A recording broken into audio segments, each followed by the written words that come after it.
The origins of the Adeptus Custodes lie buried in humanity's obscured past, their secrets bound inseparably to those of the Emperor himself.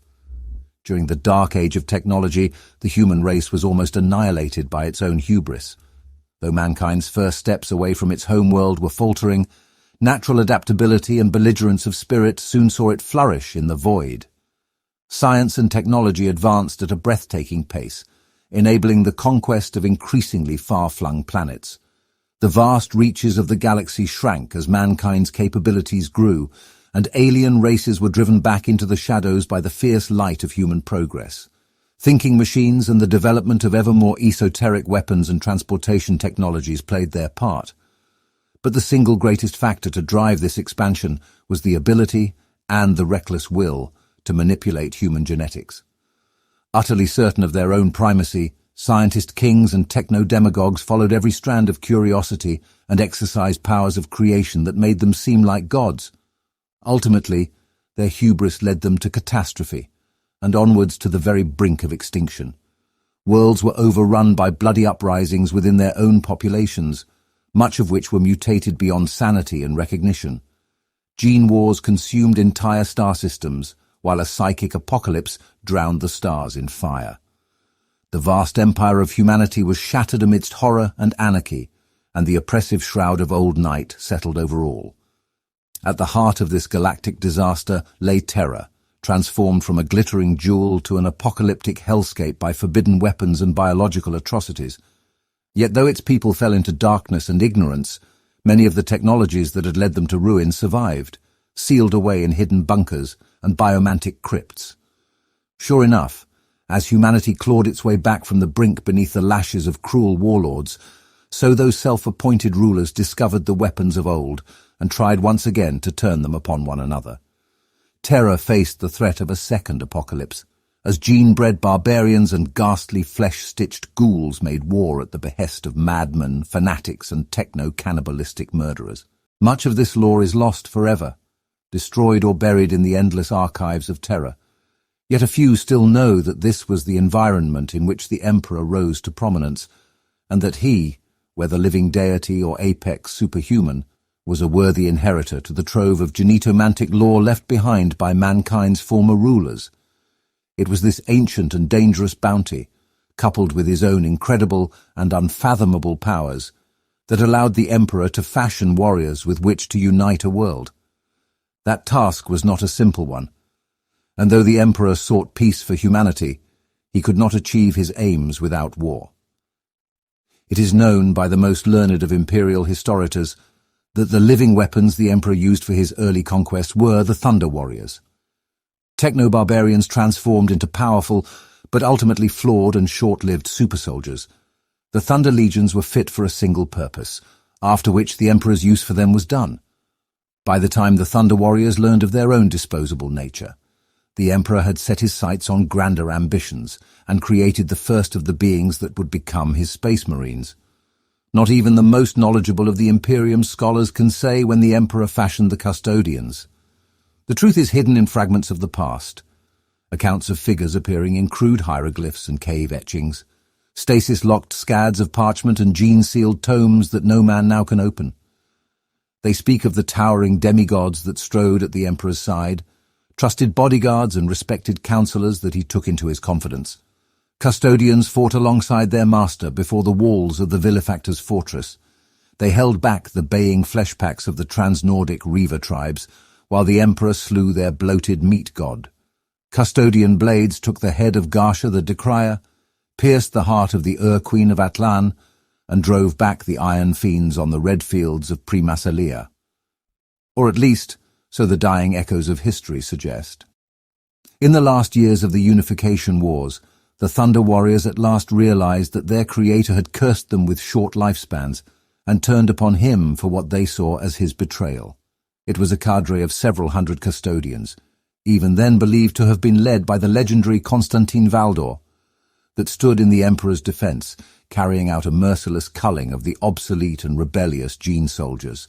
With those last relic forces purged in a ruthless act of barbarity worthy of culminating the Age of Strife, Terra could at last be pronounced unified, and the emperor could turn his gaze to the stars for the benefit of all mankind. The years that followed saw the Great Crusade surge forth from the cradle of humanity to reclaim the galaxy. First, the Sol system was secured, and Mars brought back into the fold through the emperor's diplomacy and wisdom. Gathering pace with the technological aid of the Martian Mechanicum, the Crusade forces spilled out into the void, billions upon billions of Imperial Army soldiers, proud warships, space marine legions, and countless other forces setting sail to reunite the stellar empire of mankind. In those early days, the Emperor was at the forefront of the expansion, even as his Primarch sons were rediscovered one by one, and the Crusade fleets became ever more scattered and autonomous in their operation. Wherever the Emperor went, there too strode the Legio Custodes, an unstoppable golden army now 10,000 strong. To them went the finest weapons and armor, and all the accumulated wealth of archaeotechnological secrets unearthed by the crusading armies upon ancient human worlds. Alongside such esoterica as anti-gravitic battle tanks and terrifyingly potent disintegration rays, the custodians also had access to the very best tried and tested imperial tools of war. Their land raiders possessed the most exceptional and bellicose machine spirits. Their bolt weaponry, power blades, and heavy weapons were all individually handcrafted by the greatest artisans the Imperium had to offer, as befitted such august and sublimely skilled warriors. From the hellish fastness of the Styxian overmancers to the false empire of the pureblood kings, the bitter battles of the Cold Harvest campaign, to the triumphant conquest of Olenor, the Legio Custodes fought undefeated at the Emperor's side. Led to war by the master of mankind himself, they were the bane of every foe. Yet they would soon face their sternest and most tragic test. Humanity's preeminent destiny seemed assured beneath the Emperor's rule, but it was not to be. In an act of grossest betrayal, fully half of the Space Marine Primarchs turned against their father, and began a civil war more ferocious than anything mankind had ever endured. This was the Horus heresy, and it would see tragedy wrought on a galactic scale. The Primarchs were the pinnacle of the Emperor's genecraft, alchemically fashioned demigods intended to lead his wars of reconquest across the stars. By the machinations of the dark gods of chaos, they were scattered across the cosmos before they had fully formed, and so were reunited with their father and the Space Marine legions, made in their image piecemeal as the Great Crusade came to the worlds upon which they had fallen. Arguably, the greatest of their number was Horus Lupercal. It was he whom the Emperor and his custodians found first, and who fought at his father's side at the head of his legion, the Lunar Wolves. It was Horus, whom the Emperor named War Master in the wake of the triumph at Olenor, charging his gene-son with commanding the Great Crusade in his stead, while he and his custodians returned to Terra to complete new and secret works. Despite his potential, it was Horus, too, who fell to the lure of the dark gods, who was utterly corrupted by their touch, and who led fully half of his brothers into damnation along with him. The tragic events of the Horus heresy, a full account of which would take more than a lifetime to relate, were cataclysmic in the extreme, sundering the nascent Imperium and leaving it to burn in the fires of treachery. It is notable that while the Space Marine legions battled furiously against one another, and the Imperial Army and Mechanicum tore themselves to shreds with internecine conflict, the Legio Custodes were strangely absent for much of the fighting. The few records that survive from that dark time provide only hints as to why that might have been, alluding to the existence of another terrible war that took place beyond the sight of the wider Imperium, one that only the Adeptus Custodes had any chance of winning. Still, the 10,000 did take part in two pivotal conflicts during the tumultuous years of the heresy. These were the raising of Prospero, arguably the first battle of that dreadful era, and the Siege of Terra. The attack on Prospero came even before Horus tipped his hand in open rebellion. It was intended to be an act of censure, a punishment for the sorcerous Primarch Magnus the Red and his wayward Thousand Sons legion. Upon their distant home-world of Prospero, the Thousand Sons had recklessly continued the use of psychic powers and empiric meddling in direct defiance of the Edict of Nicaea. None know for sure what finally forced the Emperor to intervene, but fragmentary sources tell of some psychic catastrophe on Terra, and an inescapable link to the powers of Magnus himself. Whatever the truth, Constantine Valdor and his custodians were charged with leading a force to Prospero and bringing Magnus back to Terra to face his father's judgment. Since their earliest days, the custodians had always borne the magisterium lex ultima, a mark of office that made them answerable only to the emperor himself. Yet never before had they been charged with exercising its authority for such a daunting task. Still, Valdor did not shirk from his duty. What should have been a diplomatic coup became a murderous conflict when Leman Russ, the Primarch of the Space Wolves, joined his forces to Valdor's. Goaded by Horus's cunning words and driven by an instinctive dislike for his sorceress brother, Russ took the role not of Magnus's captor, but his executioner. Though Valdor initially resisted Russ's urgings, his hand was forced when the corruption of the sorcerers of Prospero was revealed, and so he led his gold-armored brethren to the surface of the damned world. Fighting alongside the Sisters of Silence, whose null powers warded off the Thousand Suns' psychic attacks, the custodians slew many of Magnus's followers during that tragic battle. Only with the aid of Valdor's warriors were the Space Wolves able to extricate themselves from the slaughter before a howling warp rift consumed Prospero itself. The aftermath of the events on Prospero was one of bewilderment and uncertainty. In comparison, by the time Horus's traitor legions brought their war to the throne world, there was no doubt where the battle lines were drawn. During that Titanic Siege, the custodians fought alongside the loyalist legions to defend the Emperor and his palace. They showed no mercy to the turncoat Space Marines. They did not waver, even as megatons of explosive death rained from the burning skies, even as demonic abominations spilled through the veil of reality and renegade titans hammered the palace walls with city-leveling weaponry. Valdor and his 10,000 fought valiantly during that nightmarish battle, driving back one offensive after another.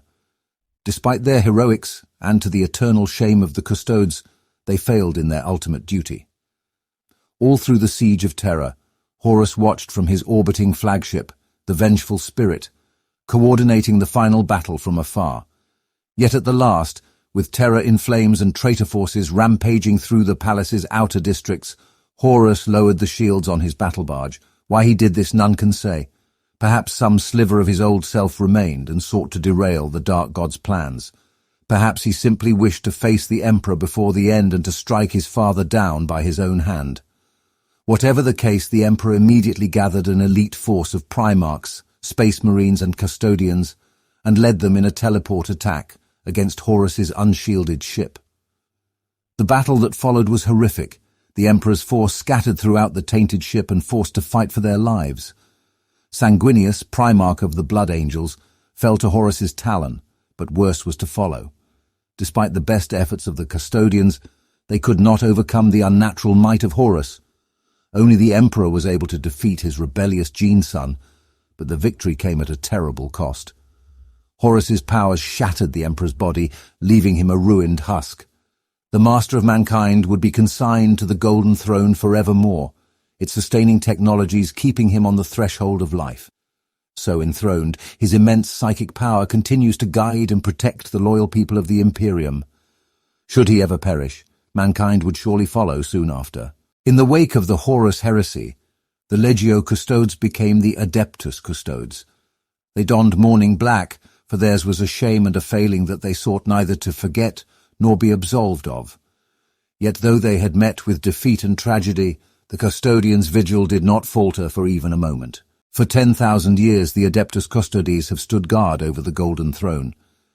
In that time not a single enemy has gained access to the Sanctum Imperialis. The custodians have many tasks upon Terra. It is they who watch over not just the great gates that lead to the Emperor's throne room, but all of the domains of the Imperial Palace. Considering the complex is a continent-sized sprawl of interconnected fortresses, cathedrals, armories, dungeons, macrohabs, judiciariums, archives, sanctums, spaceports, and countless other structures, this is no mean feat. It is the Adeptus Custodes alone who decide who will be permitted audience with the Emperor, and it is an honor that is granted only in the rarest of circumstances. They patrol the endless lines of petitioners that wend through the Imperial Palace, ever watchful for those of Xenos taint or heretical bent, who might have contrived to penetrate the structure's outer defenses. They oversee the soul-binding ritual that sees thousands of psychers each day drained of their life force in order to sustain the Emperor and his Astronomicon. The Adeptus Custodes guard the deepest vaults of the Imperial Palace, wherein lurk sanity-blasting secrets from the dark age of technology. They dispatch shield companies to inspect the defenses of the Sol system and to eliminate anything that presents even the slightest hint of a threat to the sanctity of Holy Terror. They play their endless blood games, one of their own number taking the role of invader or assassin to test their defenses and, in doing so, to strengthen them still further. For millennia the custodians have gone about their duties, bound to traditions that have become ritual and rote. Yet even as the wider Imperium has stagnated around them, and the Emperor's servants have come to view them with a mixture of superstition and awe, the Adeptus Custodes have done what they can to fend off doubt and ennui, and have never permitted despair to take them. They barely notice the fleeting mortal men that scurry around their feet, and insist upon keeping even the most ardently loyal space marines at a spear's length, for what has proven fallible once may do so again.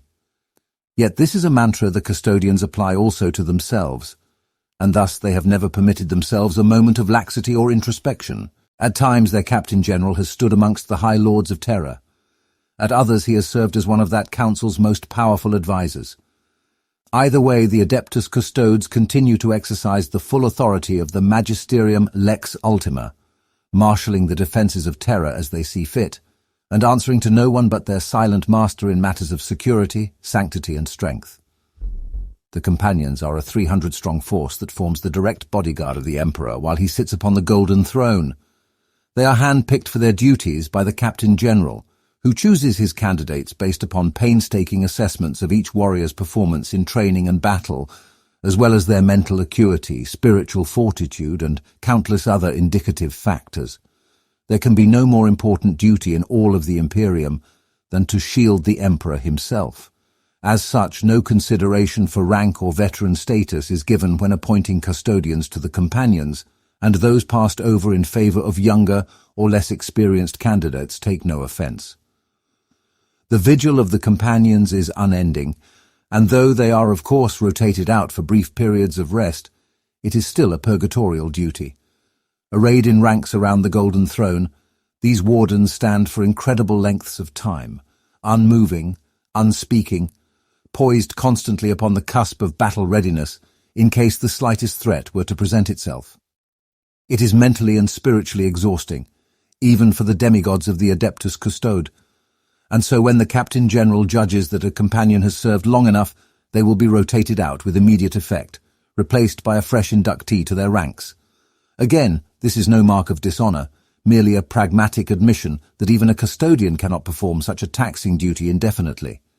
The longest any individual has stood the companion's watch was Astoran Kalos, who endured for a full century before at last surrendering his place amongst the silent ranks. Those who have served amongst the companions are more likely to lend their talents to the grim bodyguards known as the Aquilan Shields.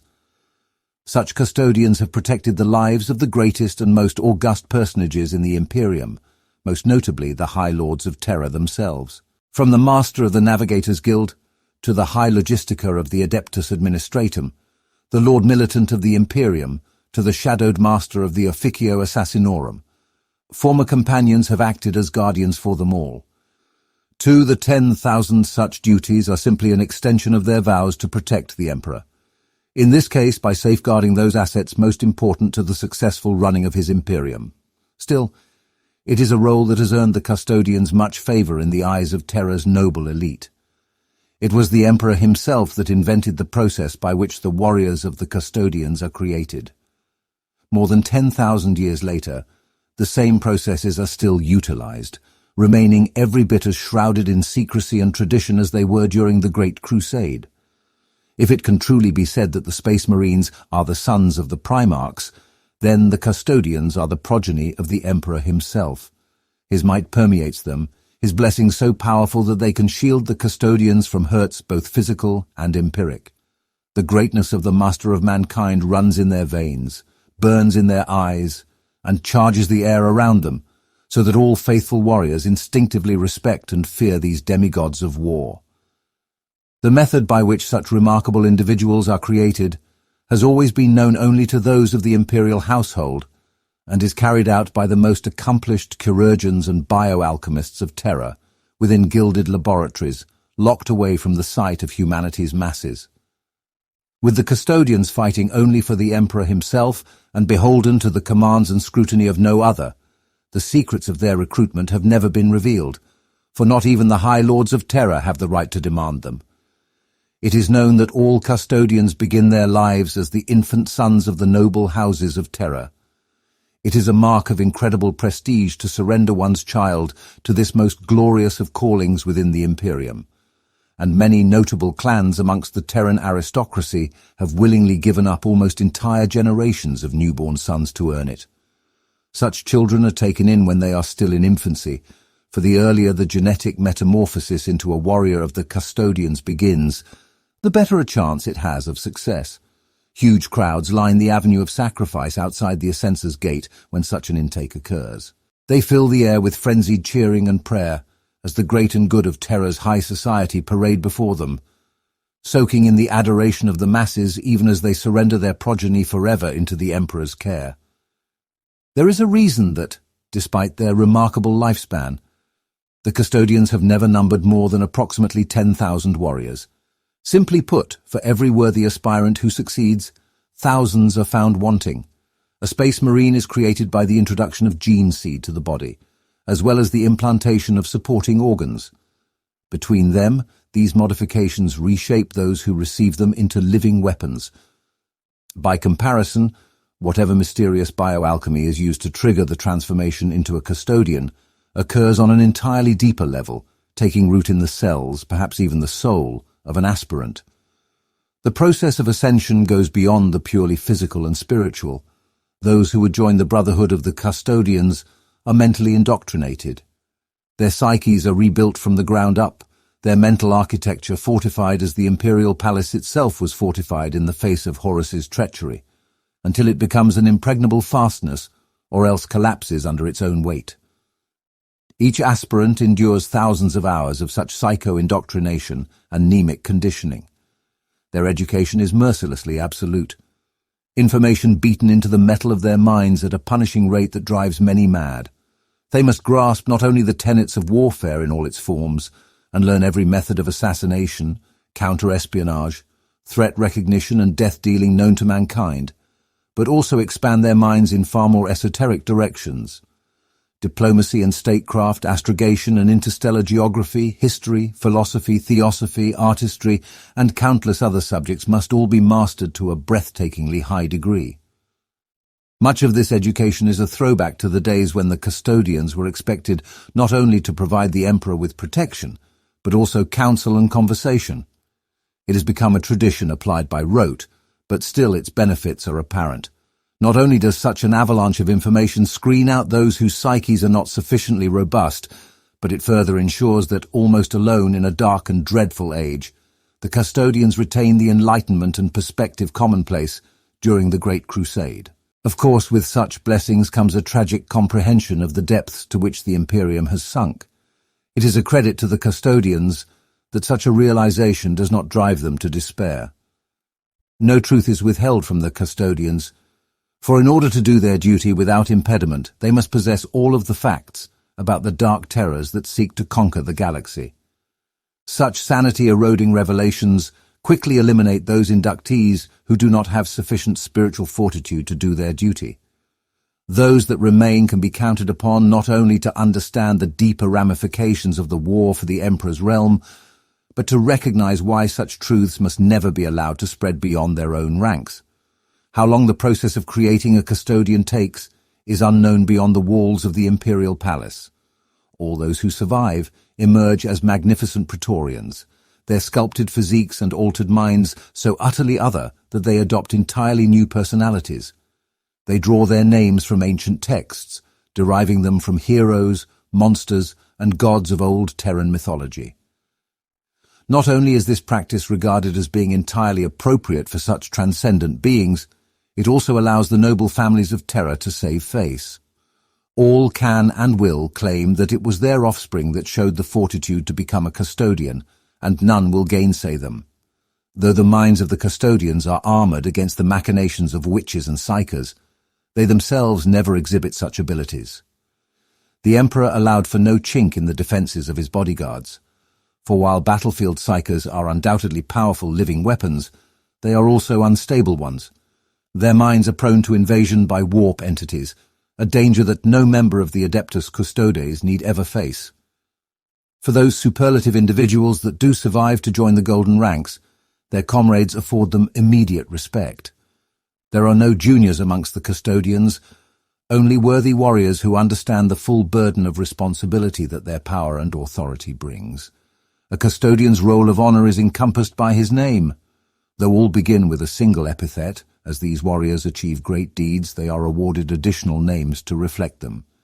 In days past, the Emperor himself would bestow these titles.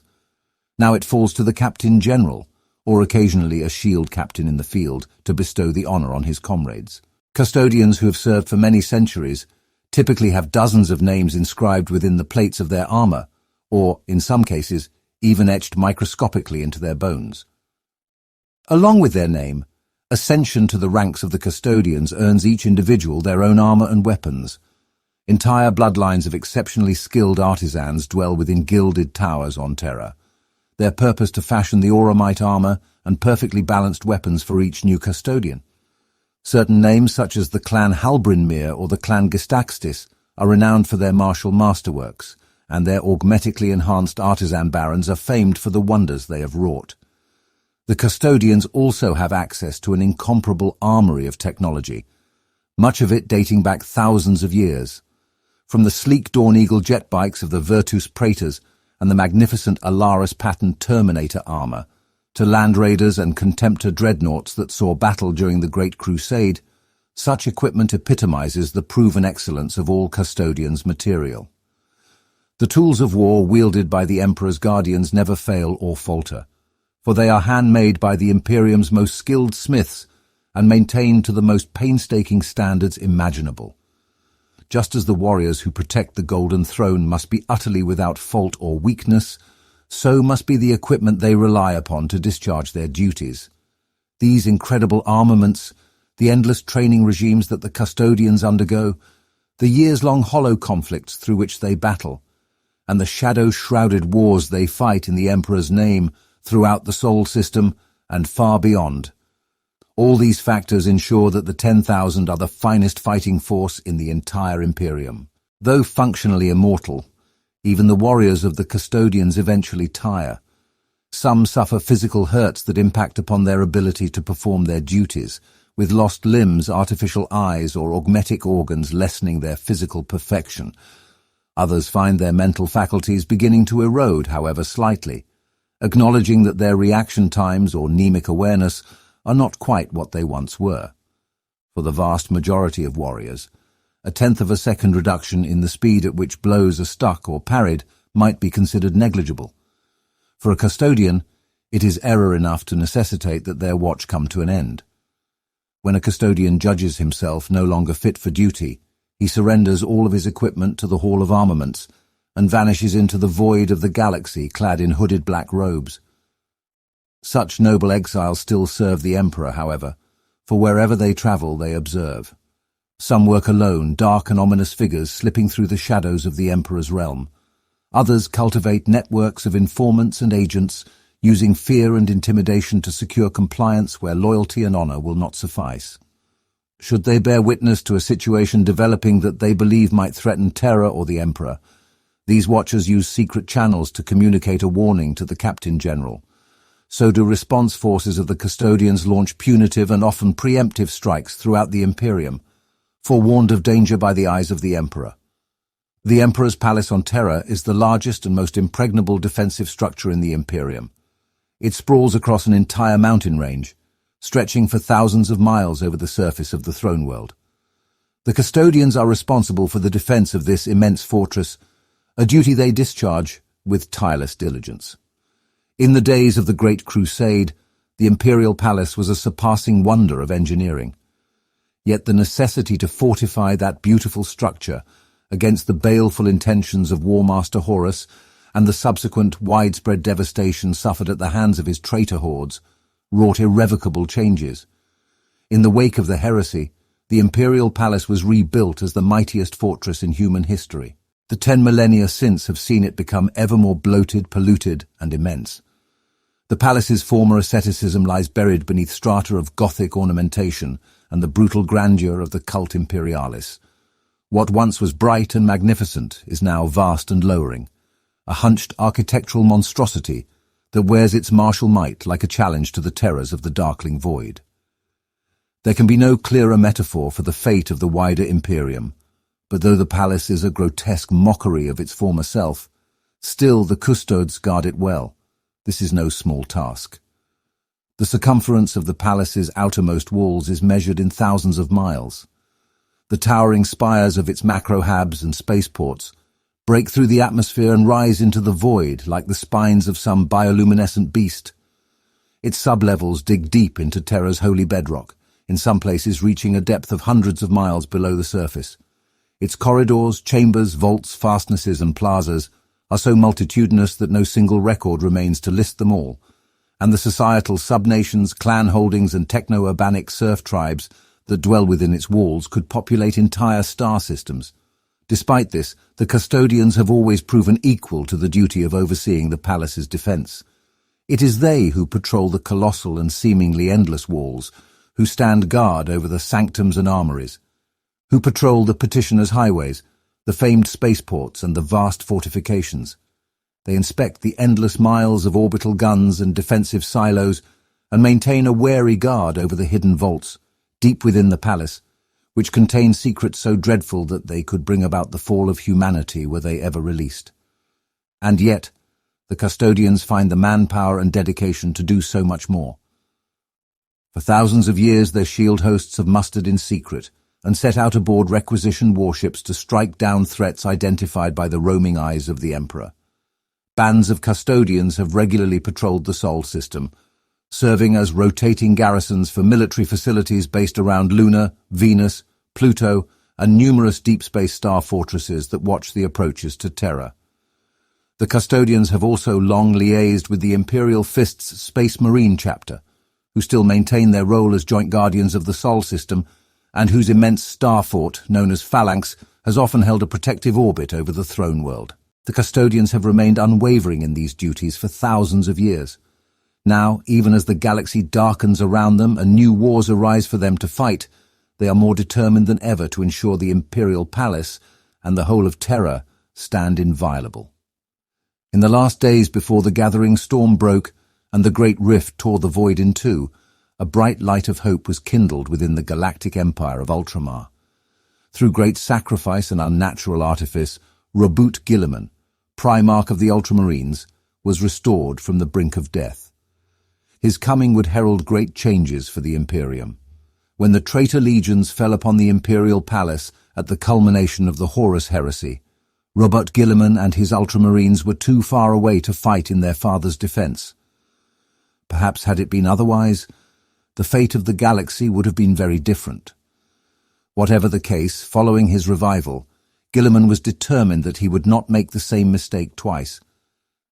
Seeing the darkness rising to swamp the Imperium, he launched a desperate crusade across the stars that brought him by strange and bloody roads to the throne world itself.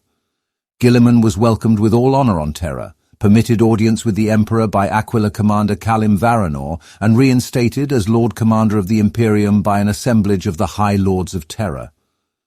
Though the returned Primarch remained outwardly stern and regal, he had been shaken to the core by what had become of his father's empire. He quickly began instating changes that would permit the Imperium to fight back against the onrushing hordes of chaos, bulldozing the bureaucratic stubbornness and hidebound pedantry of the Adeptus Terra as he went. Guilliman's return came not a moment too soon, for he had not been long at his labours when the cascading fury of the Great Rift washed over the Sol system. Though not directly struck by warp storms, Terra bore the brunt of empiric shockwaves that temporarily extinguished the light of the Astronomicon and wrought havoc and misery from the planet's highest spires to its deepest crypts. The custodians found themselves putting down riots, doomsday cult uprisings, and rampaging packs of luckless petitioners driven to madness and cannibalism. Bands of custodian wardens stood their ground in the shadowed undervaults far beneath the palace as runic sigils burned out and timeless horrors burst from their containment cells. The custodians have remained unwavering in these duties for thousands of years. Now, even as the galaxy darkens around them and new wars arise for them to fight, they are more determined than ever to ensure the Imperial Palace and the whole of Terra stand inviolable. In the last days before the gathering storm broke and the great rift tore the void in two, a bright light of hope was kindled within the galactic empire of Ultramar. Through great sacrifice and unnatural artifice, Roboute Guilliman, Primarch of the Ultramarines, was restored from the brink of death. His coming would herald great changes for the Imperium. When the traitor legions fell upon the Imperial Palace at the culmination of the Horus heresy, Roboute Guilliman and his Ultramarines were too far away to fight in their father's defense. Perhaps had it been otherwise, the fate of the galaxy would have been very different. Whatever the case, following his revival, Guilliman was determined that he would not make the same mistake twice.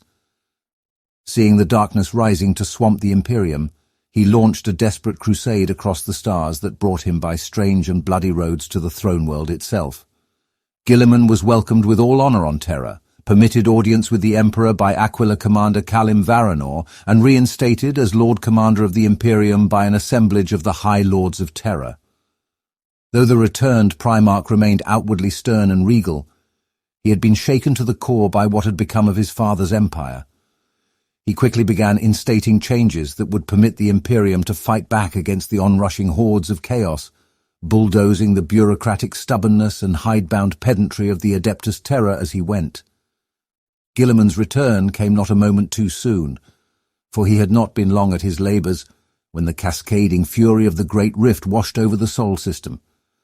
Though not directly struck by warp storms, Terra bore the brunt of empiric shockwaves that temporarily extinguished the light of the Astronomicon and wrought havoc and misery from the planet's highest spires to its deepest crypts.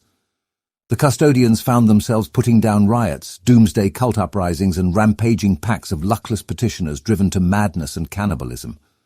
Bands of custodian wardens stood their ground in the shadowed undervaults far beneath the palace as runic sigils burned out and timeless horrors burst from their containment cells. Worse was to follow. Seeking to strike the decapitating blow that would bring the Imperium to ruin, a vast horde of cornet demons tore through the skin of reality and assaulted the Lion's Gate. Legions of howling demons surged towards the Emperor's palace in a crimson tidal wave, and a frenzied battle ensued. The battleship-sized gun emplacements flanking the Lion's Gate blasted glowing craters in the diabolical horde, but alone they had no hope of prevailing. Led by Guilliman and Captain General Valoris, a combined host of the Custodians, Ultramarines and Sisters of Silence marched out to meet the demons before the walls of the Emperor's palace. In scenes that echoed the horror of the Siege of Terra 10 millennia before, the golden warriors of the Custodians faced the blood god's savage butchers blade to blade. This time led by some of the Imperium's greatest champions and driven by a furious determination never to fail again, they prevailed. One by one, the 8 bloodthirsters that led the attack were blown apart or cut down. The cost in lives was great, with noble defenders who had stood guard over the Emperor for thousands of years brought low by the brazen weapons of Khorne's hateful demons. Yet even as the skies boiled blood red and carmine rain slicked the ground, the legions of Khorne faded from reality with howls of frustration and rage. The Lion's Gate incursion proved a stark truth. While great swathes of witnesses were corralled and exterminated by the Inquisition and efforts made to obliterate all evidence of the conflict, the masters of the Custodians formally recognized that Terra's defense could no longer be guaranteed without greater proactive measures. If the servants of the dark gods had bypassed the defenses of the cradle of humanity. Behind locked doors, complex wards and layers of psi protections, Valoris and Guilliman ratified a formal amendment to the role of the Custodians. The palace must still be guarded, of course, and the Companion's watch must continue within the Emperor's throne room. However, as a logical extension of the vows of duty they had sworn, the Custodians committed to greatly extending their extrasolar activities. Aided by oracular doom scryers and alpha-level astropathic intercepts, and guided in part by the continued efforts of the eyes of the Emperor, More shield hosts than ever before struck out from Terra. The aim of these forces was to exterminate utterly the most deadly threats to the Emperor himself. This mission might take them all across the galaxy, even into the shadows of the Imperium Nearless beyond the sprawl of the Great Rift, but always their focus would be the sanctity of Terra. In this capacity, a number of shield companies attached themselves to Guilliman's Indomitus crusade, reprising the role of the Emperor's emissaries in bearing Primaris reinforcements and technology to the beleaguered Space Marine chapters, and ensuring they understood that this was a gift from the Master of Mankind himself.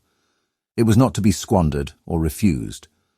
Other shield companies relocated to permanently garrison the Sol system's outer defenses, or travelled further afield in order to watch over the primary warp routes that remained stable paths to the throne world. Others still took even more esoteric mantles, becoming hunters after arch-heretics, questers for artifacts crucial to the ongoing survival of the Imperium, or redoubling their efforts in their wars against humanity's hidden foes. Not since the Great Crusade had so many custodians bestrode the stars. From outside, the organization of the 10,000 seems Byzantine. When they deign to account themselves at all to other imperial bodies, their ranks appear complex and highly stratified. Yet much of this is tradition or else purposeful misdirection. In practice, the custodians use a robust and easily adaptable system to organize their forces. The custodians operate as a military force, a gathering of champions, each of whom possesses unassailable authority over virtually any other organization in the Imperium. Conversely, no imperial agent can give a custodian orders. Even such worthies as the High Lords of Terra and Lord Commander Guilliman are able only to request, not demand, their aid. As befits such a body of elite warriors, the internal hierarchy of the custodians is remarkably flat. The Captain General commands the 10,000, inheriting a post that has been passed down from one gallant leader to the next, ever since the mysterious disappearance of Constantine Valdor. The Captain General has absolute authority over the Custodes, acting as the ritual proxy for the Emperor himself and speaking with the voice of the Master of Mankind. Beneath the Captain General is the Custodian Tribunate, a group of 10 veteran custodians who act as advisors to the Captain General. Membership of this body changes periodically to ensure a blend of established wisdom and fresh ideas. A custodian must have earned at least 10 names before he can serve on the tribunate, and have led his comrades victoriously in battle on at least 3 occasions. Once he joins the tribunate, a custodian must serve for at least 10 years. During this time he will not see the front lines, for he is too busy bending all of his considerable intellect to supporting, strategically and diplomatically, the Captain General. Below this ruling council are the Shield Captains, who fulfill the roles of inspiring leaders, gifted generals, and selfless champions. Their titles vary enormously, from Supreme Castellans and Aquila Commanders to Master Guardians, often born in accordance with the specific duties to which they have been assigned. It is Shield Captains that take charge of the Custodians' military engagements. One is typically afforded overall command of an operation, while several others of his rank may lend him their strength and wisdom in a supporting capacity. The remainder of the custodians possess roughly equivalent status to one another, forming loose warrior bands traditionally known as sodalities. There are varying strategic roles within the organization, to which some custodians find themselves better suited. However, whether this be the rapid jet-bike troops of the Virtus Praetors, the heavy assault specialists of the Alaris custodians, or the unwavering wardens, they still operate within a meritocracy that sees them afforded whatever honor their comrades believe them worthy of. A singular force of the custodians is referred to as a shield company.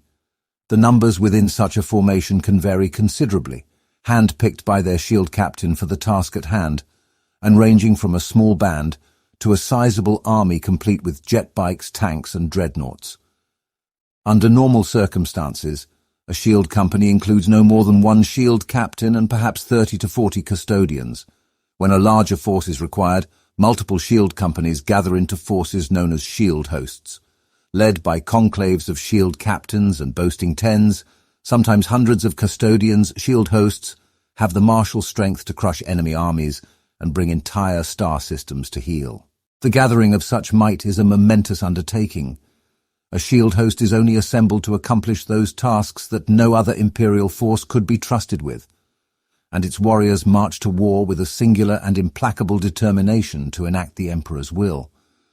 When an aspirant ascends to the ranks of the Custodians, he is presented with a beautifully fashioned knife known as a Misericordia.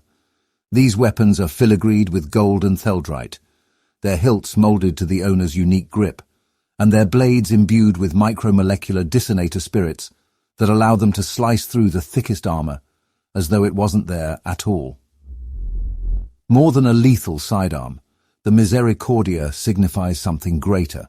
Its traditional meaning is said to date all the way back to the darkest days of Terran history, when cruel warlords ruled by the blade alone. These weapons of oppression were known as Misericordia, yet as the Emperor led his wars of unification, his custodians are believed to have co-opted the term for their own use. No longer would the Misericordia be a symbol of tyrannical rule. Instead, it came to represent the right of the bearer to act as the arbiter of the Emperor's judgment, and to put to death those tyrants, lunatics and demagogues who stood against him. The Misericordia still shows its wielder to be the Emperor's sanctioned executioner, yet since his fall, these blades bear a second, grimmer meaning. They have become weapons of vengeance, to be turned upon those who betrayed the Emperor and left him a broken shell. Every time a Misericordia is plunged into a traitor's heart, so it is said, a minuscule measure of revenge is exacted on behalf of the Emperor himself. Though the Custodians are typically immune to such superstition, there are those amongst their ranks who harbour the hope that if enough traitor blood is spilt with these blades, it may in some way restore their master. Another school of thought, the adherents of which are known as the Miserians, believe that through the wounds inflicted with Misericordia they will slowly bleed the great descendants of Horus, inflicting a death by 1,000 cuts upon the Black Legion and their masters. Thus, though Custodians have the right to carry their Misericordia, or not as they see fit, it is rare indeed that they go to battle against the heretic Astartes without these blades at their hips. Each Custodian's armor and weapons are crafted specifically for them by hand. Thus, each suit of armor is an individual work of exceptional craftsmanship, with its own unique flourishes and decorations.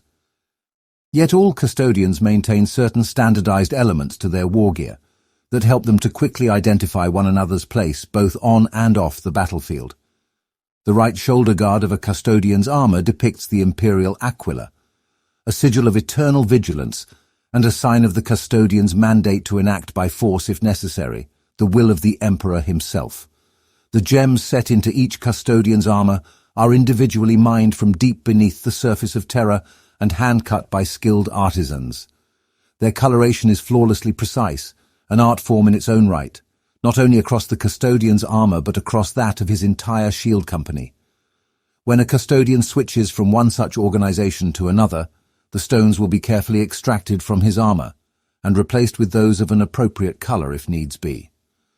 The color panels on the Custodian's left shoulder guard show clearly to which shield company or shield host they belong. The latter organizational tier takes precedence for these purposes. This coloration will often match the Custodian's tabard, along with any robes he may wear. All Custodian's armor is made from the incredibly rare substance known as auramite. Its natural coloration is a lustrous gold, a hue entirely appropriate for the Emperor's personal guardians. However, through closely guarded alchemical processes, auramite can be tinted, or its color changed altogether on a molecular level. It is a painstaking and costly process, but considered far more suited to the Custodian's importance than simple repainting. The haft or hilt of a Custodian's weapon is sometimes worked, or in many cases reworked, to match the coloration of their armor. This is not standard amongst all shield companies, however. There are terrible things locked away beneath the Emperor's palace, eldritch terrors from the depths of old night that could annihilate the Imperium. To the Shadow Keepers falls the duty of standing guard over them unto the end of time. The Shadow Keepers hold the keys to the rune-locked portals hidden deep beneath the Imperial Palace. They alone know the ways by which the runic locks may be disengaged, the wards unbound, and the sanctic circles breached. They alone know that these things must never happen, for the dark cells hold such horrors at bay that mankind's sanity would not survive their release. A full shield host is devoted to this grim responsibility. over 100 custodians patrolling the dark and silent corridors, vigilantly watching over the last terrors of old night. It is a task that would soon drive most men mad, for though neither sight nor sound can escape the forbidden cells, the air of those corridors is charged with dread. A perpetual menace thickens the shadows and makes them crawl. Even the superhumans of the custodians are forever on edge in those dark oubliettes, for the sense of unspeakable threat never wanes. It is a testament to the discipline and spiritual fortitude of the Shadow Keepers that they stand their guard unflinching, sometimes for decades at a time. The ranks of this shield host include many custodian wardens, whose oaths of protection help them to focus upon the task at hand to the exclusion of all else. The leaders of these forbidding sentries carry ancient weapons of mysterious provenance, their use intended as a last resort should anything ever break free from the dark cells. For 10,000 years the Shadow Keepers have performed their duty, yet the coming of the Great Rift changed everything. With the power of chaos spilling raw and seething into the spaces between the stars, new abominations have come to light. Worse still are the cells that stand suddenly empty, the entities and artifacts once contained within spirited away by some unholy force to curse the galaxy once more. Fearing the consequences of such dread remnants of the age of strife falling into the wrong hands, the Shadow Keepers at last sent warriors out into the galaxy. These jailers must trammel that which should not be, slaughtering all who seek to impede them, before returning their foul prizes to the cells where they belong. There have been many shield captains charged with mastery of the Shadow Keepers. This appointment confers the title of Lock Warden, a name that is born in perpetuity and garners solemn respect from every other member of the 10,000. The Lock Warden must be the sternest of all guardians, the most unrelenting and alert jailer on the face of terror. Moreover, should any creature or relic escape the dark cells, or newly emerged threat need to be imprisoned therein, it is the duty of the Lock Warden to personally oversee the operation. The current incumbent of this position is Shield Captain Borsa Thirsk, who has been Lock Warden for a century and a half. He is a grim and frighteningly intense warrior, whose utter fearlessness and steely vigilance make him ideal for his role. It speaks volumes about the dire condition of the galaxy that Thirsk left Terra but twice before the breaking of the storm. Yet he has barely set foot there since the great rift yawned wide. Certain servants of the Emperor bear great responsibilities deemed directly relevant to the safety of Terra. Such esteemed figures are afforded the protection of the Aquilan shield, at least until their usefulness is thought to be at its end.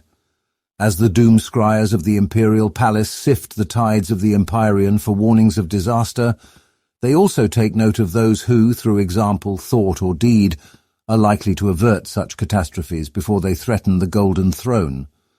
These fated individuals are honoured with the protection of the Aquilan shield, for in this way a small band of custodians can ensure a significant martial or spiritual asset survives to act in the Emperor's defence. The Aquilan shield are an informal brotherhood, laced through the ranks of the custodians. They typically operate in small warrior bands, journeying across the stars to stand watch over their charges wherever they may be. No warning is given nor permission asked. The warriors of the Aquilan shield appear as if from nowhere, avatars of the Emperor's will who announce their quarry to be under the protection of the Master of Mankind. Such an honour is beyond compare and is never refused, no matter the circumstances or the individual chosen. The Aquilan shield have acted as bodyguards to High Lords, Sororitas, Canonesses, Lord Inquisitors, Astra Militarum generals and Space Marine captains. They have even protected 2 crusade leaders bearing the title of War Master, staunchly ignoring the historic associations with he who first held that rank. Yet they have also appeared amidst flares of golden light to watch over firebrand front-line preachers, bewildered militia leaders and others of apparently little import.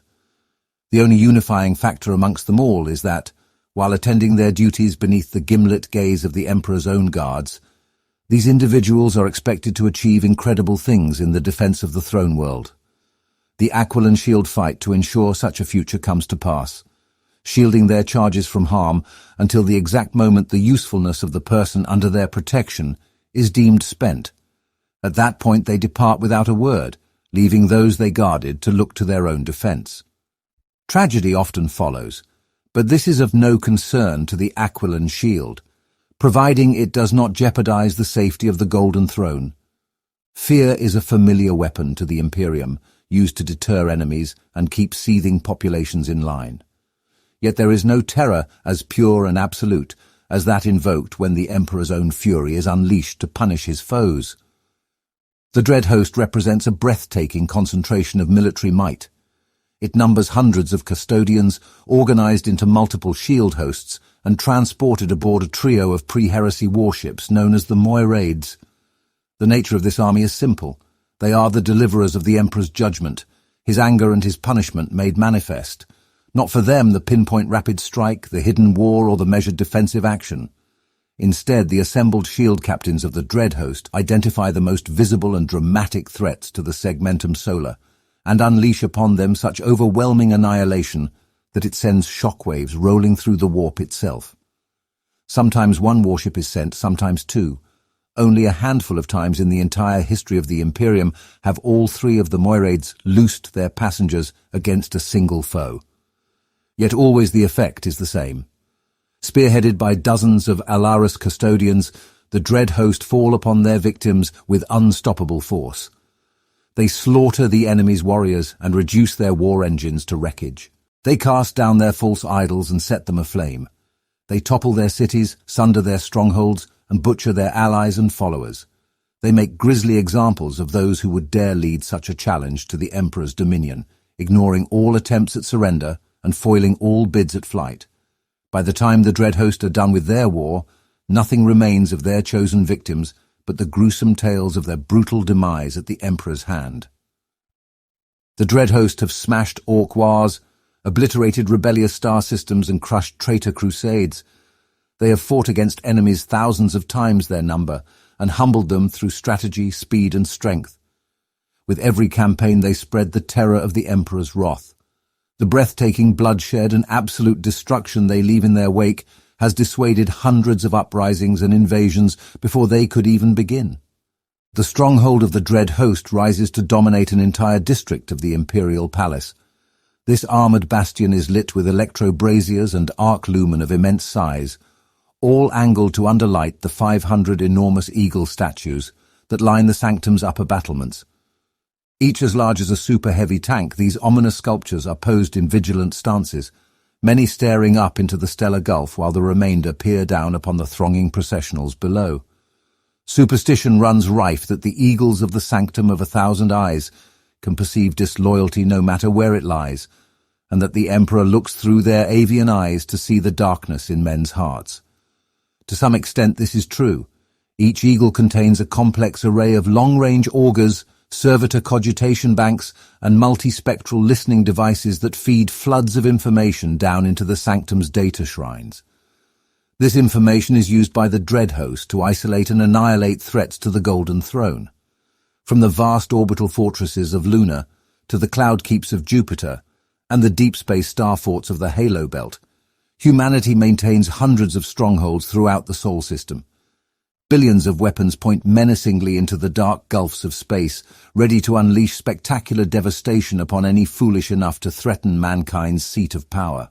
Armored towers and gargoyle-festooned bastions loom over every approach, sanctified against the foul machinations of the Emperor's many foes. Entire fleets of Imperial Navy ships prowl the space lanes, vigilant for the slightest threat. Yet perhaps the most formidable of all Terra's outer defensive measures are the custodians of the Solar Watch. Consisting of several shield companies of varying strength, the Solar Watch swear binding oaths to keep guard over the outer bastions of the throne world. They see themselves as the first true line of defense for the Imperial Palace, and believe that it is their duty to ensure that no external threat ever makes it as far as Terra. To this end, they constantly patrol routes between the worlds and void structures of the Sol system, ever vigilant for danger. Though they typically travel via naval craft and intrastellar trade ships, the Solar Watch maintain a formidable concentration of venerable land raiders, and are typically able to deploy forces that are predominantly, if not entirely, mechanized.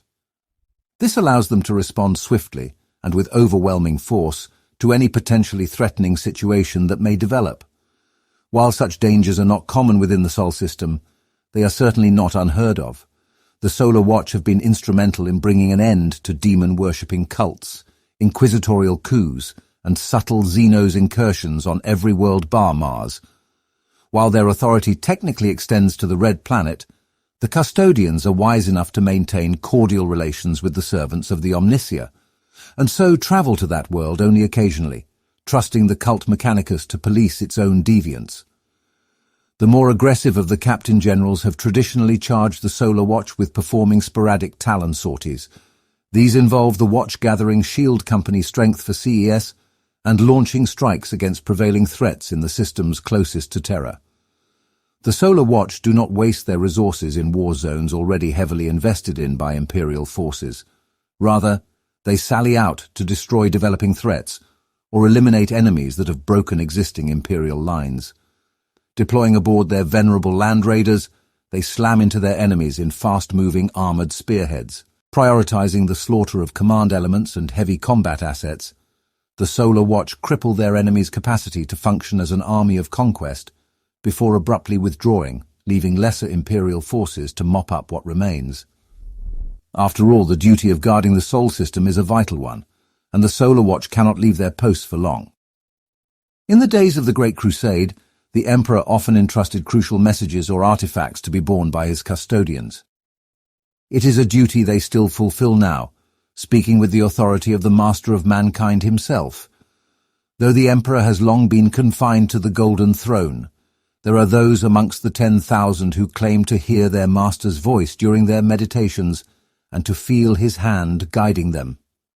To their comrades there is no implication of divine intervention in this, for the Custodes have never viewed the Emperor as a god. They merely see their liege's indomitable will at work, reaching out from his shattered frame to direct his Praetorians as he did when he could still walk amongst them. Those who feel the Emperor's guidance the keenest become emissaries imperatus. They band together in like-minded groups and through discussion and meditation interpret what it is that the Master of Mankind wishes them to do. With the tacit approval of the Captain General, they bear the Emperor's words across the Imperium to commanders who must hear them, or occasionally unlock some ancient device from the palace vaults and bequeath it to whichever champion can wield it best. Their words have redirected entire crusades and seen threats intercepted, and archaeotech riches won that might otherwise have passed the Emperor's servants by. For thousands of years the emissaries imperatus have been seen abroad, but rarely and in small numbers. Yet with the return of Guilliman and the commencement of the Indomitus Crusade, their activity has increased considerably. When the Primarch announced his intention to bear the secrets of the Primaris Space Marines to the Loyalist chapters, there was some resistance from the custodians, who feared strengthening those who might one day rebel against the Emperor once again. Yet dozens of emissaries imperatus stepped forwards to intercede, stating this was the will of the Emperor. They accompanied Guilliman's crusade, many of them taking to the air as Virtus Praetors, the quicker to deliver messages of reinforcement to the embattled Space Marines. The presence of the custodians also ensured that even the most traditional chapters accepted the Primaris warriors into their ranks. One does not decline a gift from the Emperor's own hand, after all. There was a time when the wholesale invasion of Terra was utterly unthinkable. With the opening of the Great Rift, that time has passed. The Sol system today boasts some of the most formidable fortifications in the galaxy, manned by determined warriors and shielded by technology and faith. Yet still the greatest linchpin of its defense is the custodians. Were some courageous or foolhardy invader to approach the Sol system, they would find themselves assailed before they had even cleared the Mandeville Point, that region of a system's outer boundaries beyond which it is safe to translate from warp space to the real. The system's halo belt plays host to massive star forts, garrisoned by dedicated regiments of Astra Militarum and empirically tethered in place. The rest of the outer system is densely laced with 1,000-mile-wide fields of void mines, prowling system monitors, and huge, vacuum-hardened hunter servitors of terrifying aspect. Were the invader to overcome these hazards, they would find resistance stiffening the deeper they pushed into the system. Heavy naval patrols from the battle fleet Solar thunder through the darkness, their craggy silhouettes presaging death to any who fall beneath their sights. Monitor shrines, dock fortresses, fighter bases, and countless weapons platforms dot the darkness, their lumen winking like artificial constellations. The Grey Knights, the Inquisition, and the Adeptus Mechanicus all have holdings within the Sol system, boasting suitably ferocious defences. Moreover, since Guilliman's Throne World decree, Terra and her sister worlds can raise greater forces in their own defence than ever before. When coupled with the efforts of the Solar Watch and the presence of the Imperial Fist's mighty battle station Phalanx hanging in geostationary orbit above Terra, it is clear that the defences of the Sol system are all but impenetrable to invading armies. Yet there are subtler threats to the Golden Throne, and it is against these that the custodians must be especially vigilant. From all across the Imperium come endless streams of pilgrims, merchants, bureaucrats, adepts, zealots, emissaries, refugees, and countless others. Thousands of ships translate from the warp every day, entering strictly coordinated approach corridors that lead them to Venus, Mars, Jupiter, Luna, and Terra itself. Every world and moon in the Sol system, barring a few mysterious exceptions, is ringed with habitats and docking platforms, while all those whose surfaces are sufficiently solid play host to sprawling hab complexes, manufactura, and city-sized fortifications. An unending river of humanity pours along the system's space lanes and fills its structures to capacity and beyond. It is amongst these masses that rebellion, sedition, and heresy can and do foment. It is, of course, the duty of the Inquisition to root out such threats, and indeed some of the Ordo's most zealous agents spend their entire lives doing just that.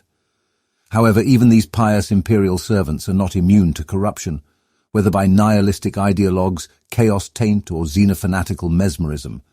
Thus the custodians maintain their own presence and perform their own patrols and monitoring sweeps throughout the Sol system. It is they who supervise the vetting of the countless imperial citizens who pass through Terra's monolithic spaceports every day.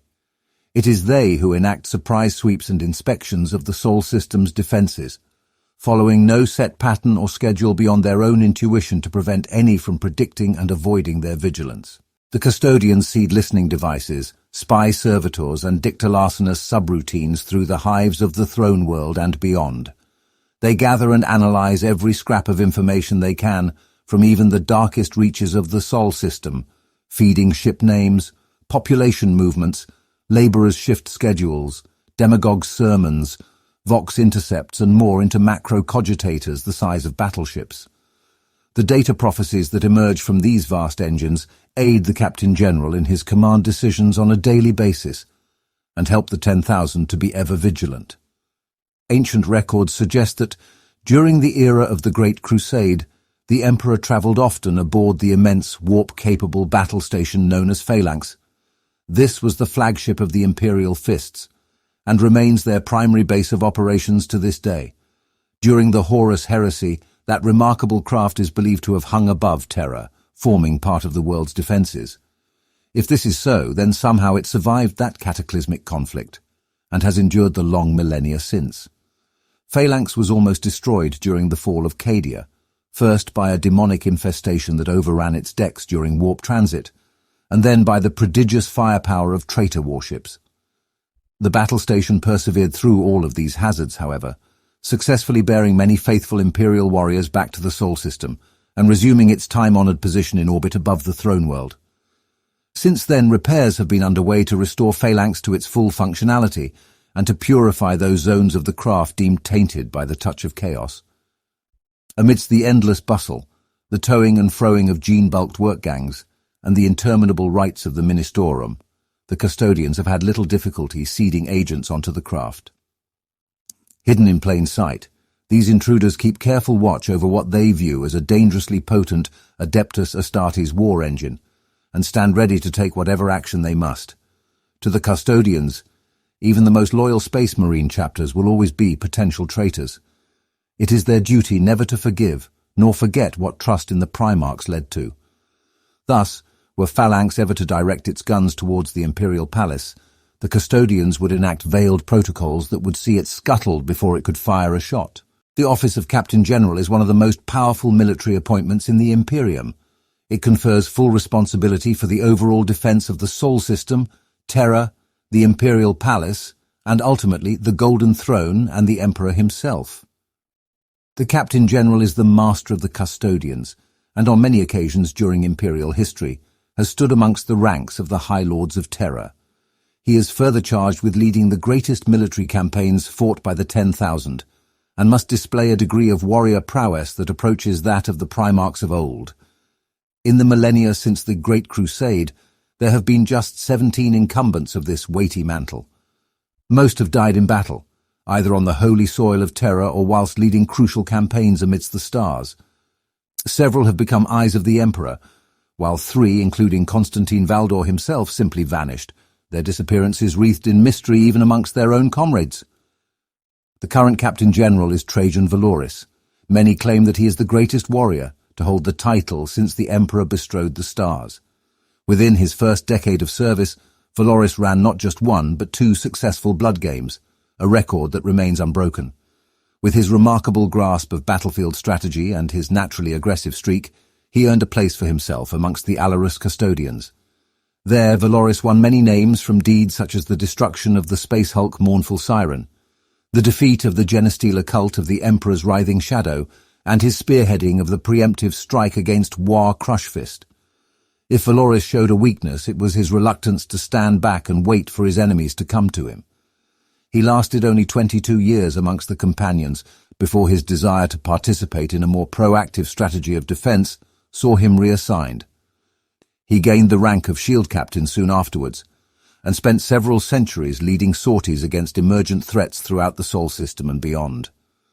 Valoris became well known for his tendency to observe his enemies carefully, predict their movements, then deliver a sudden and decisive blow.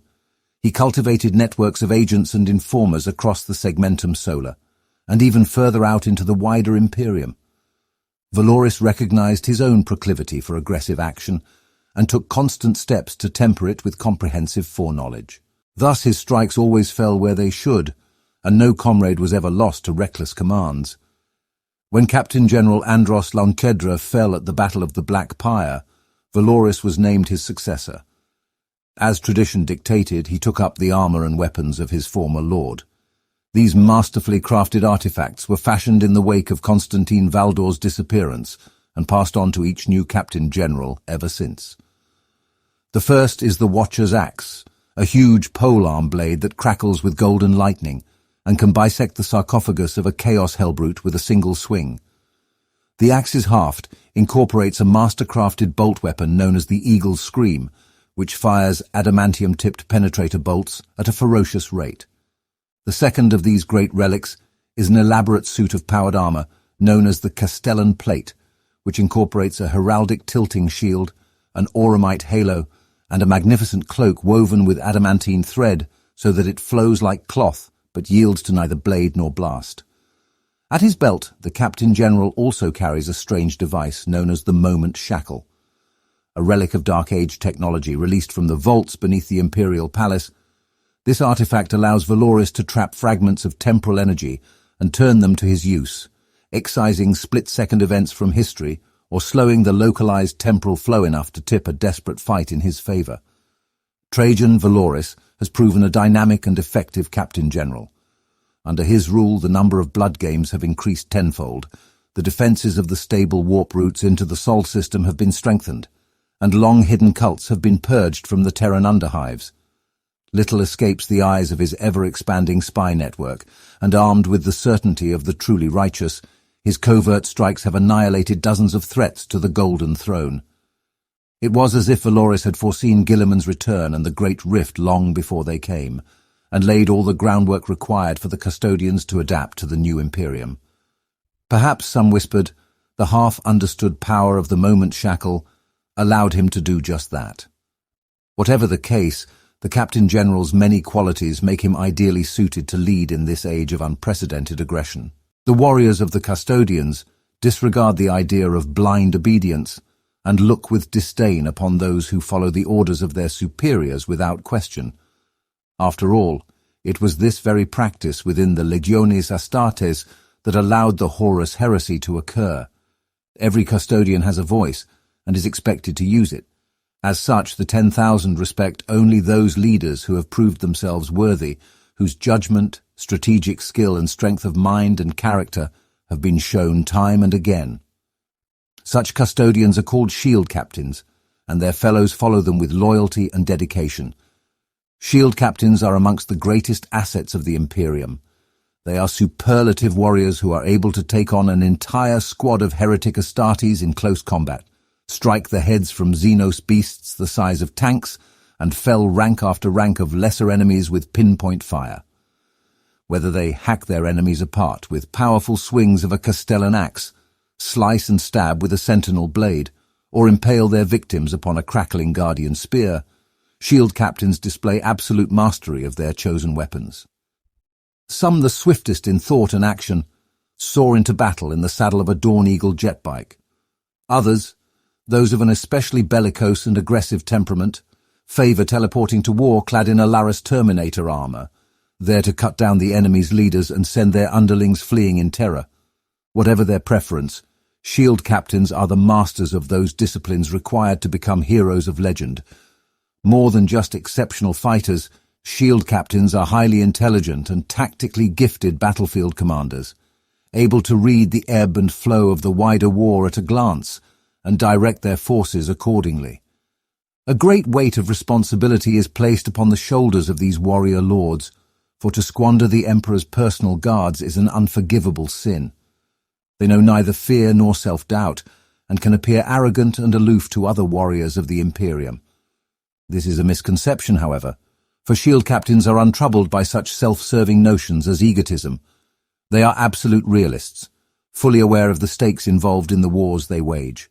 They act accordingly, every statement declarative, every action decisive, suffering no impediment to their mission. Be it the machinations of the foe or the pomposity, ignorance or superstition of their allies. This is not to say that shield captains lack for charisma. Rather, they exude it. To the common soldiery of the Imperium, these gilded figures seem to have stepped from the pages of religious scripture. Their presence fills faithful men and women with rapturous euphoria, banishing fears and doubts, replacing them with the absolute certainty that the Emperor watches over his servants and will preserve their souls should they fall in battle that day. Shield captains are also master diplomats, well versed in the intricacies of imperial high society, privy to secrets and traditions that allow them to charm, inspire, threaten, and manipulate as required to see their will done. The rank of shield captain is a purely martial one. It signifies that the custodian in question has the responsibility of leading a force of his comrades into battle. Beneath that umbrella honorific are hundreds of more symbolic or traditional titles.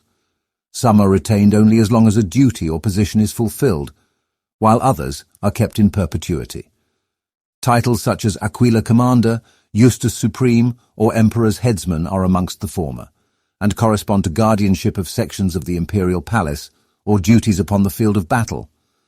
Conversely, a custodian who has stood amongst the companions will forever be known as Honored Watchman, while one who has triumphed in a blood game will forever after bear the title of Shieldsmith.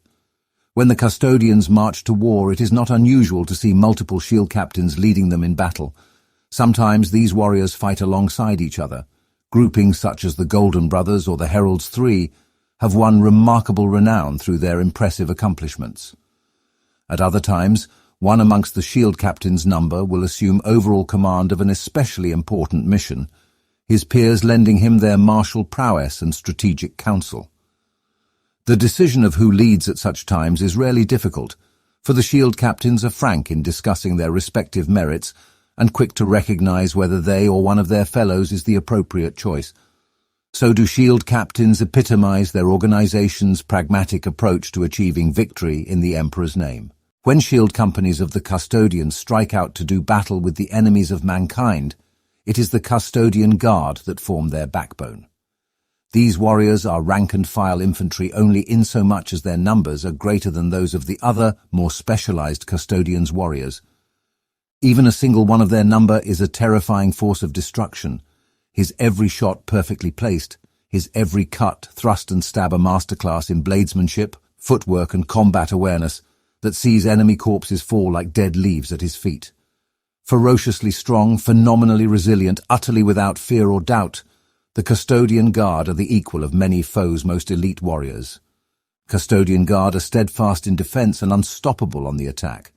Such squads do not have formal memberships, and custodians may swap from one squad to another before each new campaign, or even each new battle.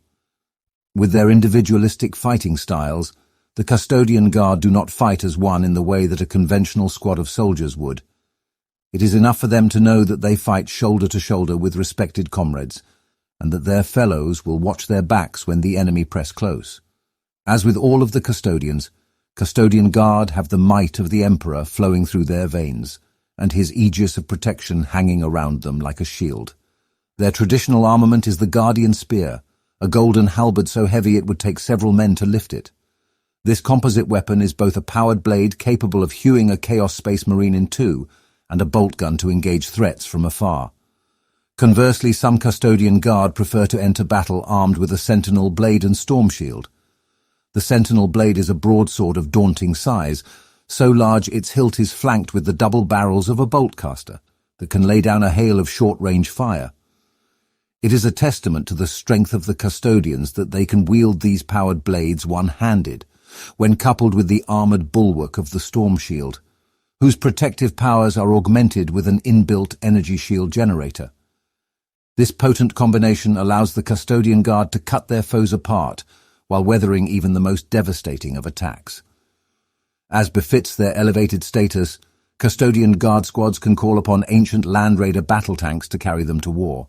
The combination of demigod-like warriors and enormous war engine is a terrifyingly potent one, and when several such squads advance at once, even super-heavy armor and towering demonic abominations cannot endure their wrath.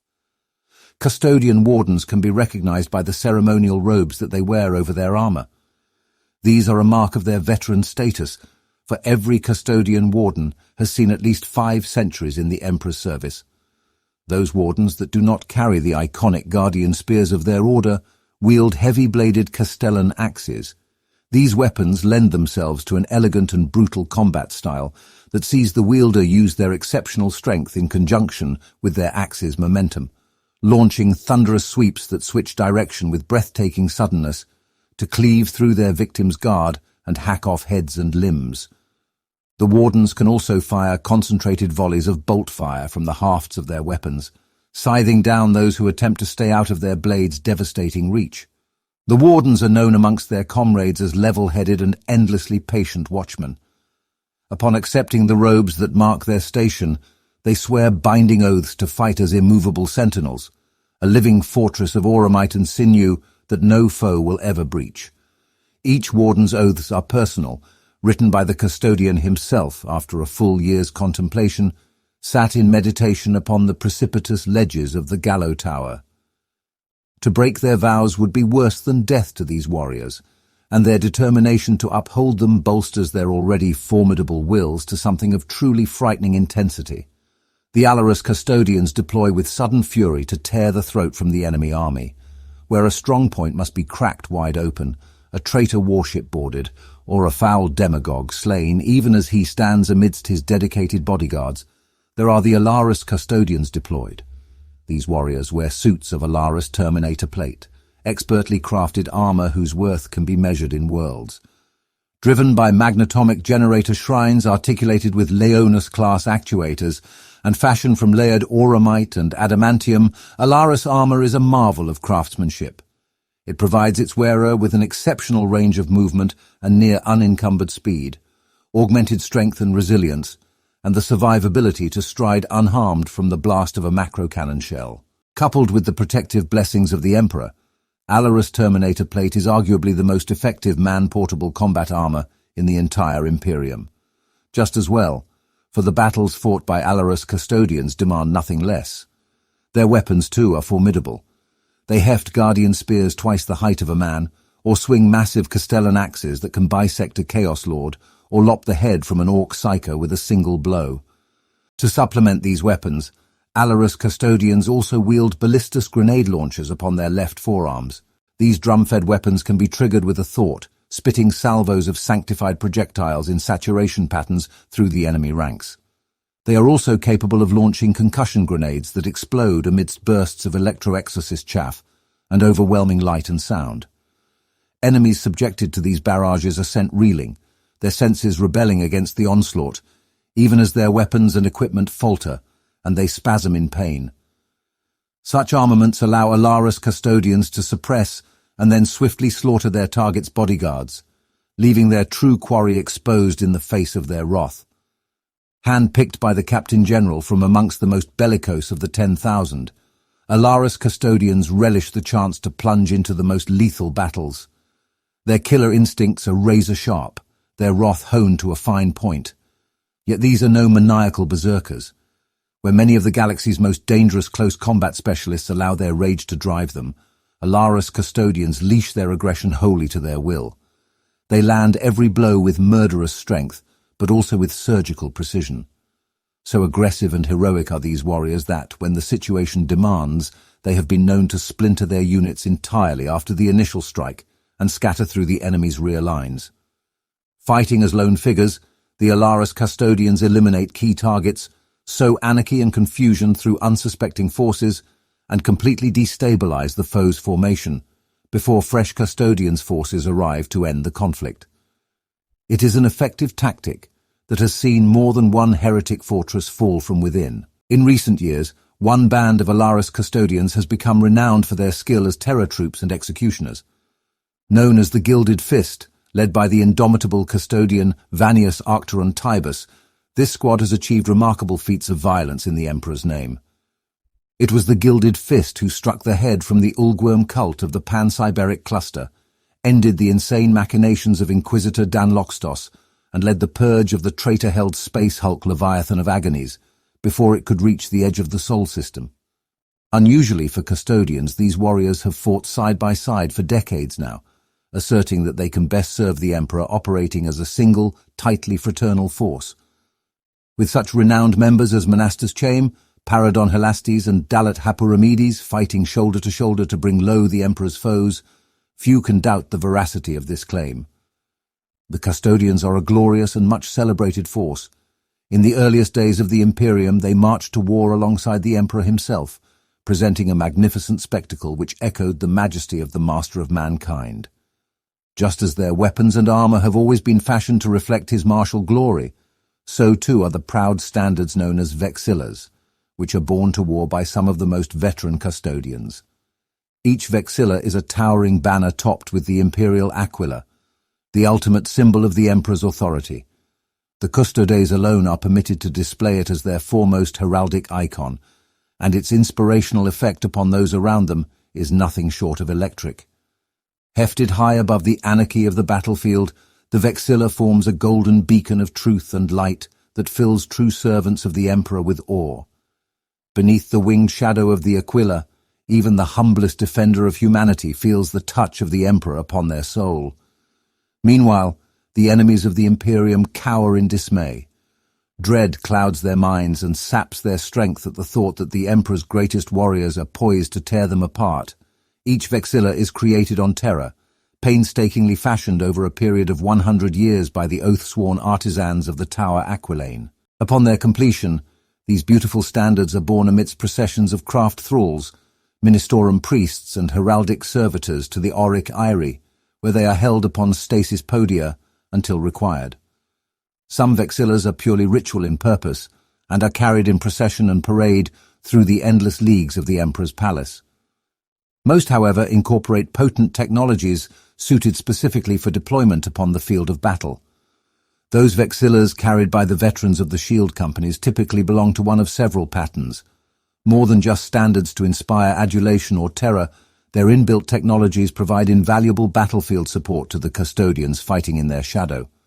Most common is the Vexilla Imperius, the mere presence of which fills nearby custodians with inviolable determination and lends fresh strength to their limbs.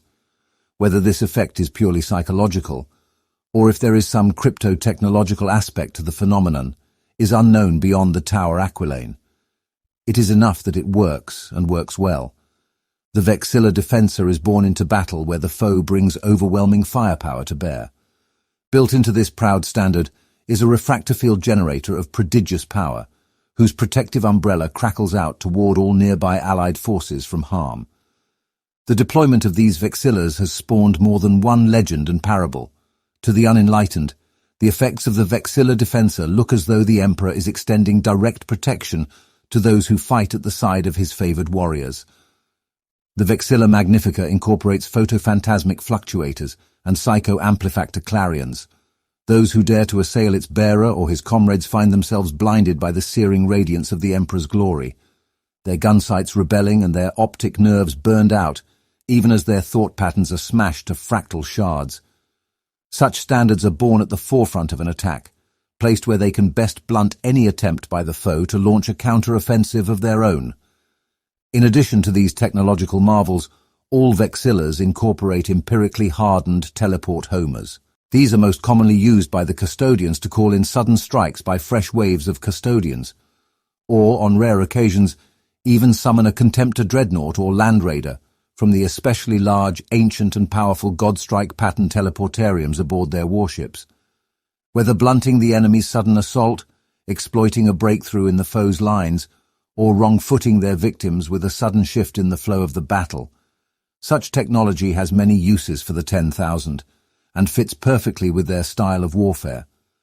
Combined with the inspirational effect they have upon allied imperial forces and the Vexillus Praetor's own veteran combat skill, it is easy to see why few shield companies march to war without Vexillas rising proud above them. Not only do Vexillas appear physically distinct, they also beam a constantly cycling set of data-ident codes that convey strategic information with friendly imperial forces and aid in tactical coordination. Squads of Virtus Praetors swoop into battle astride powerful Dawn Eagle jet bikes. Veteran warriors who have seen battle on 100 worlds, these custodians know the true value of speed, not simply to bring the enemy to battle, but to direct their might precisely where and when it is needed most. Wherever they see their comrades hardest pressed, there the Virtus Praetors strike like golden lightning to bolster them. These airborne warriors act as the eyes and ears of their shield companies, soaring over the battlefield and voxing word of the enemy's movements. Their auto-senses are optimized for this task, boasting suites of data augers, optical auspicators, and multi-spectral motion oracles that allow them to detect and track even hidden foes. With a squadron of sharp-eyed Virtus Praetors circling overhead, a shield captain can rest assured the enemy stands little chance of catching him unawares. Each Virtus Praetor is a master combatant who has already honed his superhuman skills amongst the ranks of the Custodian Guard. They're expert marksmen, able to place perfect kill shots even while screaming at breakneck pace through tangled ruins or dense forests. Their close-quarters prowess is no less exceptional. A Virtus Praetor can open the throat of a heavily armored foe in a single pass. They can analyze even the most chaotic conflict in a heartbeat, reacting with incredible speed to evade obstacles and run down their foes, processing battlefield developments with breathtaking rapidity. The exceptional skill of the Virtus Praetors is augmented by their superlative wargear. As well as being protected by auramite armor, these warriors wield enormous interceptor lances. Taller end-to-end than an Ogrin and perfectly weighted, these fearsome weapons boast adamantium blades, wreathed in disruptor fields. Virtus Praetors are masters of hit-and-run strikes, driving their lances clean through their precisely chosen targets before ripping them clear again as they speed past. The result is as devastatingly effective as it is explosively gory. The greatest assets at the Virtus Praetors' disposal, however, are their mounts. The Dawn Eagle jet bike is an incredible vehicle, a Crusade-era relic wrought in auramite and adamantium. These bikes are almost as large as light fighter craft, and, while they are still grav skimmers, can deliver a near supersonic turn of speed. Their hulls are phenomenally durable, allowing their riders to slam through walls and enemy warriors without being unseated, and they react pugnaciously to the slightest touch of the controls, able to jink effortlessly through incoming fire. When armed with hurricane bolters, the Dawn Eagle can plow bloody furrows through enemy hordes. However, it is when equipped with salvo launchers that Virtus Praetors truly come into their own as lightning-fast tank hunters. They scream across the battlefield, rapidly outflanking and encircling the heaviest enemy vehicles before annihilating them with strafing runs of melter missiles. Even enemy aircraft are not safe, for by combining their fire, the Virtus Praetors are able to weave airborne webs of flak blasts into which hurtling enemy aircraft slam with terminal results. Bellowing a vox-amplified war cry, the venerable Contemptor dreadnought storms into the enemy with merciless fury. Heavy fire spits from its gun arm, either blasts of melter energy that reduce tanks to molten ruin, or screaming hails of shells from the spinning barrels of the Cares pattern assault cannon. The dreadnought's other arm ends in a fist like a wrecking ball, a gilded gauntlet that can tear the turret from a battle tank, or splinter every bone in a body with a single punch. Wielding these weapons with a matchless skill characteristic of the Custodians, the Contemptor blazes a trail of death and destruction through its enemies, tearing the heart from those who would stand against the Emperor, and sending the terrified survivors fleeing in terror. Each venerable Contemptor dreadnought is an ancient war engine, a relic that incorporates wonders of technology that the Imperium can no longer replicate. Its auramite armor plates are expertly crafted and maintained. Its limbs are articulated by fiber bundles and servo motors that afford it immense strength. Its weapons are perfectly calibrated, while its hull is sheathed in the crackling energies of an atomantic shield that can dispel laser blasts and artillery shells amidst bright flares of energy. Auto-repair protocols allow the dreadnought to shrug off crippling battle damage, while motive shrines and auto-sanctified backup systems stand ready to take the strain should the Contemptor undergo serious combat trauma. Yet for all this arcane technology, the most important component of the venerable Contemptor dreadnought is the living warrior interred in the sarcophagus at its heart. Though the physiology of the Custodians is remarkably durable, still there are wounds so severe that even they cannot survive them. When faced with certain death, a Custodian may choose to be preserved within a venerable Contemptor dreadnought so that he can continue to fight for the Emperor. There should be no mistaking that this is the act of a martyr, for life within a dreadnought sarcophagus, even one as advanced as the venerable Contemptor, is a twilight existence at best. The pilot is shorn of all unnecessary flesh, rendered down to little more than a sack of organs and brain matter sustained within an armor-glass amniotic tank. They are then permanently fused with the life support systems of the dreadnought. Its powerful limbs become theirs to operate. Its complex sensoria become their eyes and ears, its vox emitter their mouth. The Custodian becomes a god of war, able to stride unharmed through hails of fire and crush the master of mankind's foes with their hydraulic might. In return, they face an eternity cut off from the outside world, bound to mechanical systems that can never truly replicate the feel of sunlight upon their skin, or the satisfying crunch of their blade through an enemy's flesh. Despite this, there are tales of unharmed Custodians volunteering to pilot Contemptors whose previous occupants were slain in battle. Those soon to depart as eyes of the Emperor, those who feel they have dishonored themselves, even warriors who simply will not turn aside from what they perceive as their duty. All, it is said, have given their flesh willingly so that the Contemptor dreadnoughts of the Custodes continue to stride to war. Shield Captain Hasturias Calaxor first took up the mantle of command during the Siege of Terra, the last great battle of the Horus heresy.